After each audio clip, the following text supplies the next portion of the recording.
ये पीरियड शायद हमारी सोच से ज्यादा मुश्किल होगा। आप दोनों को और भी मजबूत बनना होगा।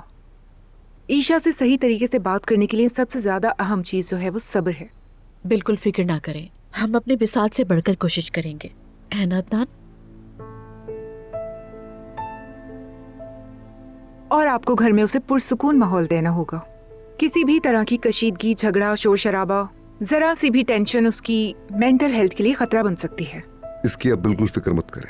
जैसा कि मैंने कहा, कोर्ट के ऑर्डर्स के बगैर ईशा को आपके हवाले कर देना गैर कानूनी है, लेकिन मैं अपने तौर पर जिम्मेदारी ले रही हूँ। प्लीज आप लोग मेरा भरोसा मत तोड़िएगा, साथ दीजिएगा मेरा। ईशा बेटा मेरी जान,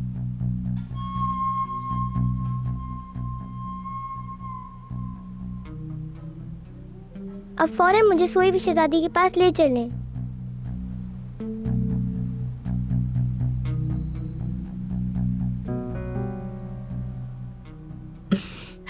लेकिन मैं भी तो यहाँ पे हूँ ना, और वो तो सो रही होंगी। हम दोनों साथ मिलके खेलेंगे, ठीक है? आपकी कोई जरूरत नहीं है मुझे, बस सोई हुई शहजादी को देखना चाहती हूँ मैं। आपसे बहुत खूबसूरत है वो। ईशा, ये बुरी बात है, ये बदतमीजी है बेटा। देखो आपने कितना बैड फील करवाया। तुम अच्छी बच्ची हो ना, उनसे माफी मांगो। अगर सोई हुई शहजादी को पता चला कि तुमने ऐसा किया है तो वो नाराज हो जाएगी। I am so sorry.